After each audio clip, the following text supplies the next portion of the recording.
Una muerte que chocó al mundo antiguo y sigue impresionando hasta hoy. Herodes Agripa I, devorado vivo por gusanos. Esta historia real, registrada tanto en la Biblia como por historiadores de la época, nos muestra cómo el orgullo desmedido puede llevar a consecuencias devastadoras. ¿Conoces esas historias de personas que nacen en cuna de oro? Herodes Agripa, nacido en el año 3 a.C., él era nieto de Herodes el Grande. Sí, ese mismo que intentó matar al niño Jesús. Su familia era lo que podemos llamar realeza cliente de Roma, lo que significa que gobernaban, pero tenían que rendir cuentas al Imperio Romano. Creciendo en Roma, Agripa recibió una educación de primera clase. Fue criado junto con la nata de la sociedad romana, incluyendo al futuro emperador Claudio. Imagina tú, desde pequeño, convivía con las personas más importantes del mundo de aquella época.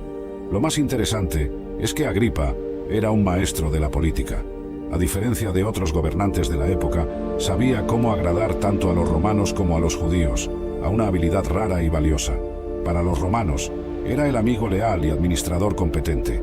Para los judíos, se presentaba como un devoto seguidor de la ley de Moisés, respetando las tradiciones y costumbres judías.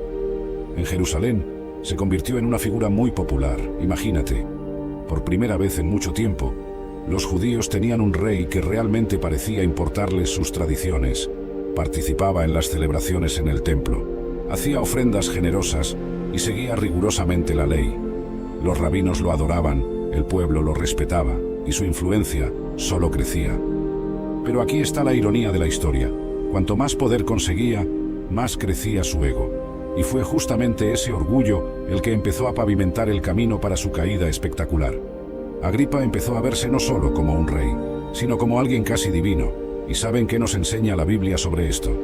El orgullo va antes de la destrucción y la arrogancia antes de la caída. Proverbios 16:18. El poder que tenía sobre la vida y la muerte de las personas empezó a subirse a la cabeza. Fue en este contexto que inició una persecución a los seguidores de Jesús. No era una cuestión de convicción religiosa, era pura política.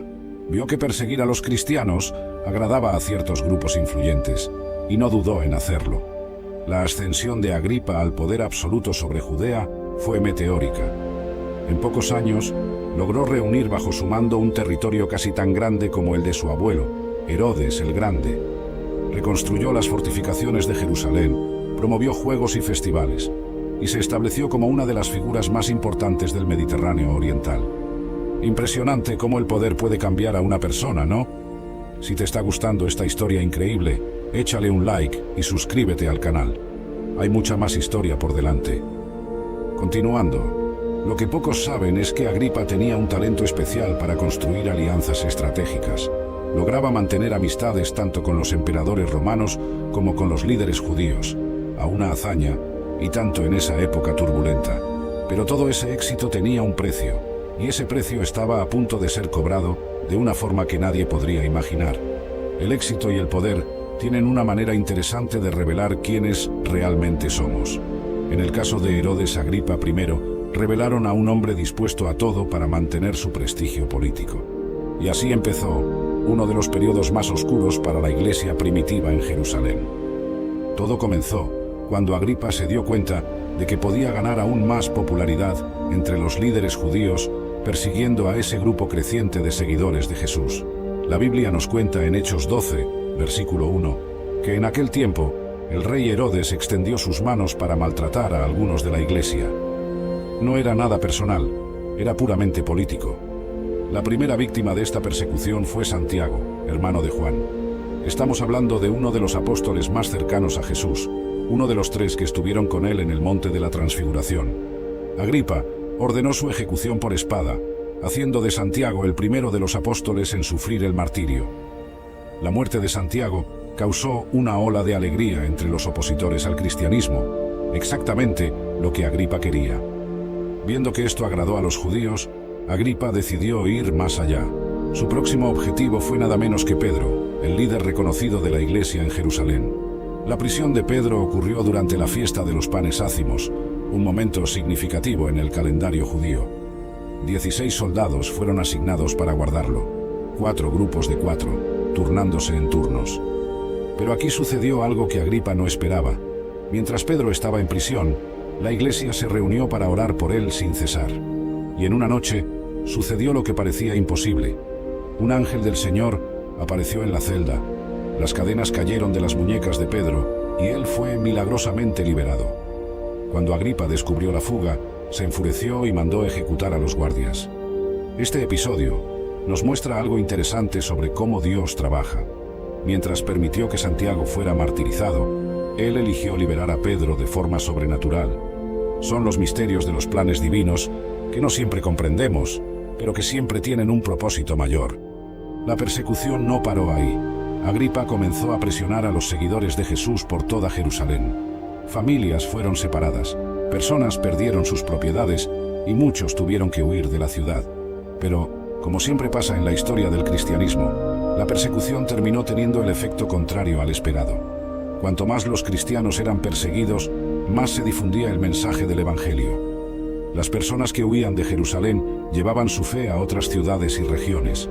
Era como si la persecución de Agripa estuviera, sin querer, ayudando a cumplir el mandamiento de Jesús de llevar el Evangelio a todos los lugares. Durante este periodo, algo interesante empezó a suceder en Jerusalén. Mientras Agripa pensaba que estaba fortaleciendo su posición política, en realidad estaba cavando su propia tumba. Su orgullo y arrogancia crecían cada día y empezaba a verse como algo más que un simple mortal. La gente comenzó a notar cambios en su comportamiento. El hombre que antes era conocido por su habilidad política y diplomática se estaba transformando en alguien que exigía ser tratado como una divinidad.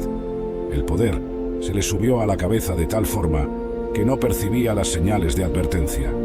Todos estos eventos estaban preparando el escenario para algo aún mayor que estaba a punto de suceder. Algo que serviría como un recordatorio eterno del peligro del orgullo y de la importancia de la humildad ante Dios. La historia de Agripa nos enseña que perseguir al pueblo de Dios nunca es una buena idea. Como está escrito en Hechos 5:39, si es de Dios, ustedes no podrán destruirlos, están corriendo el riesgo de estar luchando contra Dios. Y fue exactamente eso lo que le pasó a Agripa, como veremos a continuación. Lo que sucedió en Cesarea cambiaría para siempre la historia de Herodes Agripa I. Era un día aparentemente común cuando decidió hacer una aparición pública especial. La ciudad estaba agitada porque había un conflicto serio entre el rey y las ciudades de Tiro y Sidón. Estas ciudades dependían totalmente de las tierras de Agripa para su alimentación. Imagina la situación. Dos ciudades importantes que necesitaban importar comida de las tierras del rey para sobrevivir. Y Agripa, sabiendo eso, había cortado relaciones con ellas. La Biblia no nos cuenta exactamente por qué, pero conociendo su orgullo, probablemente fue por alguna cuestión de ego o poder. Los representantes de estas ciudades estaban desesperados. Lograron hacerse amigos de Blasto, el camarero del rey, a una especie de asistente personal muy cercano, para intentar una audiencia con Agripa. Necesitaban resolver esta situación cuanto antes, pues sus ciudades estaban sufriendo por la falta de suministros. Agripa decidió hacer un gran espectáculo de esta situación. En el segundo día de festividades, apareció vestido con sus ropas reales más impresionantes. Los historiadores de la época, como Josefo, describen que usaba una vestidura hecha enteramente de plata, que brillaba de forma espectacular bajo el sol de la mañana. Cuando subió al escenario para dar su discurso, sucedió algo que lo cambiaría todo. El sol reflejaba en sus vestiduras plateadas, creando un efecto deslumbrante. La gente empezó a gritar: «Es voz de un dios, y no de hombre». Era exactamente el tipo de adulación que su ego buscaba. En ese momento crucial, Agripa tenía una elección que hacer. Podía rechazar esa adoración y dar gloria a Dios, como cualquier rey judío debería hacer. Después de todo, el primer mandamiento es muy claro sobre no tener otros dioses. Pero él eligió diferente. Aceptó esa adoración. Se quedó allí, bebiendo cada palabra de alabanza, como si realmente fuera una divinidad. Fue en ese preciso momento que todo cambió. La Biblia nos cuenta que, en el mismo instante, un ángel del Señor lo hirió, porque no dio gloria a Dios. Lo que sucedió después fue tan chocante que quedó registrado no solo en la Biblia, sino también en documentos históricos de la época.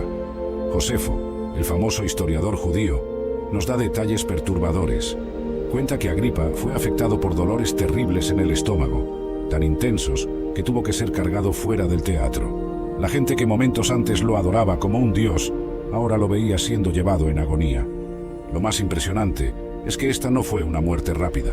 Por 5 días, Agripa sufrió dolores terribles mientras gusanos empezaban a devorar su cuerpo aún vivo. El hombre que se permitió ser adorado como un dios estaba experimentando una de las muertes más humillantes registradas en la historia. Esta escena en Cesarea sirve como un recordatorio poderoso. El mismo hombre que perseguía a los cristianos, que se creía por encima de todo y de todos, ahora enfrentaba las consecuencias de su soberbia. Como dice el libro de Proverbios, el orgullo va antes de la destrucción y la arrogancia antes de la caída. La muerte de Herodes Agripa primero no fue solo un momento histórico, fue un punto de inflexión que mostró al mundo cómo el orgullo puede destruir incluso al hombre más poderoso. Vamos a sumergirnos en los detalles angustiosos de sus últimos momentos. Imagina la escena: el rey, que momentos antes brillaba en sus vestiduras de plata, ahora se retorcía de dolor en el suelo. Los médicos de la corte, considerados los mejores de la época, quedaron completamente perdidos. Nunca habían visto algo así. Era como si algo estuviera literalmente comiendo al rey por dentro. La condición que atacó a Agripa se describe por historiadores antiguos como una enfermedad vermicular, a una infestación de gusanos que empezó a devorar sus órganos internos mientras aún estaba vivo. El olor era tan terrible que pocos podían permanecer en el mismo ambiente que él. Los sirvientes más cercanos tenían que turnarse para cuidarlo, pues nadie soportaba estar mucho tiempo expuesto a esa situación. Lo más impresionante es que esta muerte terrible no fue un caso aislado en la historia bíblica. Otros que se colocaron en el lugar de Dios tuvieron finales similares. ¿Recuerdan al rey Nabucodonosor? Él también se exaltó y terminó viviendo como animal por 7 años. La diferencia es que se arrepintió a tiempo y fue restaurado. Los médicos de la... Desde que naciste, hay algo en ti que el mundo no puede ignorar. Es como si una fuerza invisible te marcara, atrayendo tanto bendiciones como ataques inexplicables. Hay personas que parecen reconocerte sin conocerte y otras que te rechazan sin razón aparente. Has sentido momentos de intensa oscuridad, intentando sofocar tu espíritu, pero al mismo tiempo, una luz en tu interior se niega a apagarse. ¿Por qué sucede esto? La respuesta es simple pero profunda. Eres un elegido de Dios y el reino espiritual lo sabe. Los demonios pueden detectar quiénes han sido llamados para un propósito divino. No es algo que puedas ocultar ni que dependa de lo que hagas o dejes de hacer. Es algo que está en tu esencia, en tu alma y en la conexión directa que tienes con el Creador. Pero con este don viene también una gran guerra espiritual. Desde el momento en que fuiste señalado por Dios, el enemigo ha intentado detenerte, ha puesto obstáculos en tu camino y ha buscado formas de hacerte dudar de tu propósito. Pero hay algo que debes entender hoy.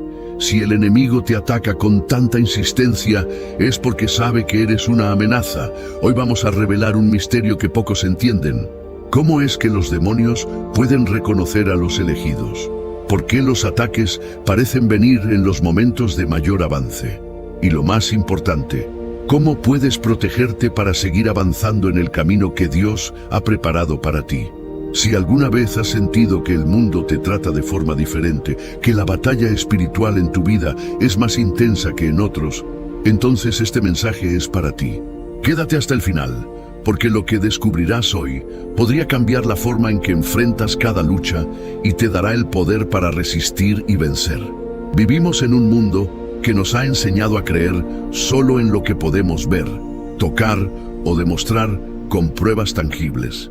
Desde pequeños nos han dicho que lo real es aquello que se puede medir y cualquier cosa fuera de eso es descartada como fantasía o superstición. Pero lo que la mayoría ignora es que lo que vemos con nuestros ojos físicos es solo una parte minúscula de la realidad. Más allá de lo que nuestros sentidos pueden percibir, hay un reino invisible, un mundo espiritual que existe en paralelo al nuestro. Y en ese mundo, los elegidos de Dios destacan como estrellas en la oscuridad.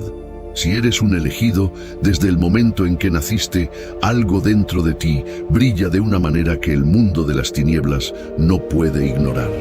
No se trata de algo que puedas controlar o apagar, porque esta luz no proviene de ti, sino de la presencia de Dios en tu vida. Es una marca espiritual que el enemigo detecta desde el primer momento. Los demonios no necesitan que ores, que leas la Biblia o que declares en voz alta que perteneces a Dios para saberlo. En cuanto entras en un lugar, en cuanto tomas una decisión para avanzar en tu propósito, ellos lo sienten. Es como si tu alma llevara un sello divino, un resplandor que los expone y los hace temblar. En la Biblia encontramos ejemplos claros de esta realidad. Moisés, después de pasar tiempo en la presencia de Dios en el monte Sinaí, descendió con su rostro resplandeciendo tanto que los israelitas no podían mirarlo directamente. Su luz era tan intensa que tuvo que cubrirse con un velo. Ahora bien, si la gloria de Dios en Moisés se manifestaba de manera tan evidente en lo físico, ¿qué crees que ocurre en el plano espiritual con aquellos que han sido llamados y escogidos por el Altísimo? Puede que no lo veas con tus ojos naturales, pero en el mundo espiritual resplandeces con una luz que es imposible de ocultar. Jesús mismo vivió esto. Antes de que hablara, antes de que hiciera cualquier milagro, los demonios ya lo reconocían y le temían. En Marcos 1:23-24, cuando Jesús entró en una sinagoga, un hombre poseído gritó: ¿Qué tienes con nosotros, Jesús de Nazaret? ¿Has venido a destruirnos? Sé quién eres, el Santo de Dios. Nadie en ese lugar sabía quién era realmente Jesús en ese momento, pero los demonios sí. ¿Por qué? Porque en el mundo espiritual, la identidad de los elegidos es clara como el día. No hay forma de ocultarla. Por eso, si has sentido que a lo largo de tu vida las personas reaccionan de manera extraña ante ti, si has sentido rechazo sin razón aparente, si has notado que algunas personas se sienten incómodas en tu presencia sin que tú hayas hecho nada, no es casualidad. Es la luz de Dios dentro de ti que expone las tinieblas en los demás. Hay personas que han vivido en oscuridad durante tanto tiempo que cuando se cruzan con alguien que lleva la presencia de Dios, se sienten inquietas. No es algo que puedan explicar, pero lo sienten. Algunos serán atraídos hacia ti porque su alma reconocerá que tienes algo que ellos han estado buscando sin saberlo. Otros, en cambio, reaccionarán con hostilidad porque la luz que llevas dentro les recordará la oscuridad en la que han estado viviendo. Esta es la razón por la que los elegidos suelen enfrentar rechazo desde pequeños.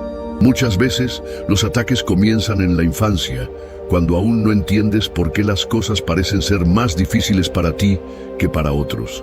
Puede que hayas sido un niño o una niña con un alma sensible, con una empatía natural, con una capacidad de ver la vida de manera más profunda. Quizás te sentías diferente a los demás y sin razón aparente parecías atraer problemas, envidias, injusticias. Esto no era casualidad. Desde que fuiste marcado por Dios, el enemigo lo supo y trató de detenerte antes de que descubrieras tu propósito. El enemigo siempre ataca a los que tienen el mayor potencial en el reino de Dios. Lo vemos en la historia de Moisés. Cuando nació, Faraón ordenó la matanza de todos los niños hebreos porque Satanás sabía que venía un libertador. Lo mismo ocurrió con Jesús. Cuando nació, Herodes ordenó matar a todos los niños menores de 2 años porque el reino de las tinieblas sabía que el Mesías había llegado. ¿Ves el patrón? Cuando Dios envía a alguien con una misión especial, el enemigo lo sabe antes de que la persona misma lo descubra y por eso intenta destruirlo desde el principio. Ahora bien, esto no significa que el enemigo tiene más poder que Dios. Todo lo contrario. La razón por la que te ha atacado tanto es porque no puede tocar la luz que está en ti. Lo único que puede hacer es tratar de engañarte, hacerte dudar de quién eres, hacerte sentir que no eres suficiente, que no tienes propósito. Quiere que te rindas antes de que descubras el poder que realmente tienes. Pero aquí está la verdad. Si el enemigo te ha atacado tanto, es porque te teme. Sabe que si llegas a caminar en la plenitud de tu llamado, serás una amenaza para su reino. Entonces, la pregunta que debes hacerte no es ¿por qué me atacan?, sino ¿qué es lo que hay en mí que los hace temblar? Cuando comprendes que los ataques no son una señal de que Dios te ha abandonado, sino una confirmación de que eres un elegido, todo cambia. En lugar de dudar, empiezas a entender que cada batalla es una señal de que tienes algo poderoso dentro de ti. No temas la luz que llevas, porque es precisamente esa luz la que te dará la victoria. Tienes un propósito y el mundo espiritual lo sabe. La pregunta es, ¿lo sabes tú? Si eres un elegido de Dios, los ataques del enemigo no son casualidad. No es coincidencia que hayas enfrentado más dificultades que otros, que desde niño hayas sentido una resistencia invisible tratando de detenerte. Esto no es porque seas débil o porque Dios te haya olvidado, sino porque los demonios han detectado la luz que llevas dentro y harán todo lo posible para apagarla antes de que descubras quién eres realmente. Pero, ¿cómo puedes reconocer cuando el enemigo ha puesto sus ojos en ti? Estas son algunas de las señales más claras de que los demonios han detectado tu esencia divina y están tratando de detenerte. Uno de los primeros signos es el ataque a través de los sueños. Muchas personas elegidas reportan haber tenido desde la infancia sueños extraños, pesadillas intensas, donde sienten una presencia maligna acechándolos. Es común que en estos sueños se sientan paralizados, incapaces de moverse o hablar, como si algo tratara de dominar su cuerpo y su mente. También pueden experimentar sueños donde caen de grandes alturas, donde son perseguidos por figuras oscuras o donde enfrentan situaciones de peligro extremo sin explicación. Estas no son meras pesadillas, son ataques espirituales diseñados para sembrar miedo y debilitar la fe. Los demonios saben que el sueño es un portal donde el espíritu está más sensible y buscan infiltrarse para traer confusión, temor y desesperanza. Otra señal de que el enemigo te ha identificado es el constante rechazo sin razón aparente. Desde muy pequeño, pudiste haber sentido que no encajabas en ciertos lugares, que algunas personas simplemente te trataban con hostilidad sin que hubieras hecho nada para provocarlo. Puede que hayas enfrentado burlas, traiciones o ataques de personas que parecían molestarse simplemente por tu presencia. Esto no es algo personal, es una reacción espiritual. La luz que llevas dentro incomoda a quienes están bajo la influencia de la oscuridad. No pueden explicar por qué, pero algo en ti los irrita, los confronta y por eso buscan apagarte con rechazo y desprecio. Jesús mismo dijo, si el mundo os odia, sabed que a mí me ha odiado antes que a vosotros. Juan 15:18. Los elegidos de Dios también suelen enfrentar una resistencia inexplicable en sus vidas. Puertas que parecen cerrarse constantemente, oportunidades que desaparecen en el último momento, dificultades que parecen no tener fin. Puede ser en el área financiera, en las relaciones, en la salud o incluso en el desarrollo personal. Es como si cada paso hacia adelante fuera seguido por un golpe que intenta hacerte retroceder. Esto no es una coincidencia, es una estrategia del enemigo para desgastarte y hacerte dudar de tu propósito. Satanás no ataca a los que ya están en su poder, ataca a los que tienen un llamado grande y pueden ser una amenaza para su reino. Los ataques también se presentan a través de relaciones tóxicas. Muchas veces, los elegidos son rodeados por personas que parecen haber sido enviadas con la única misión de drenarlos emocionalmente, sabotear su crecimiento y desviarlos de su camino. Puede ser una pareja, un amigo, un compañero de trabajo o incluso un familiar. Son personas que traen caos, manipulación, traiciones y dolor constante. Si miras hacia atrás, seguramente has tenido en tu vida relaciones que, en lugar de impulsarte, parecían ser trampas diseñadas para frenarte. El enemigo usa a estas personas como agentes de distracción, para sembrar dudas y para desviarte de tu propósito. Otro signo claro de que el enemigo te ha identificado es la lucha constante con la depresión, la ansiedad y los pensamientos negativos. Muchos elegidos pasan temporadas en las que sienten que no tienen fuerzas para seguir adelante, donde la tristeza parece ser una carga imposible de soportar. A menudo, este ataque viene acompañado de pensamientos como no valgo nada, nadie me entiende, mi vida no tiene sentido. ¿Por qué crees que el enemigo quiere que te sientas así? Porque sabe que si logras ver tu verdadero valor, si descubres la autoridad que Dios te ha dado, serás imparable. La estrategia de Satanás siempre ha sido sembrar la mentira antes de que la verdad se manifieste. Mira la historia de Job. Era un hombre recto, bendecido por Dios, con una vida de abundancia y fe inquebrantable. Pero el enemigo pidió permiso para atacarlo, para destruirlo y probar si su fidelidad era real. En un solo día, Job perdió su riqueza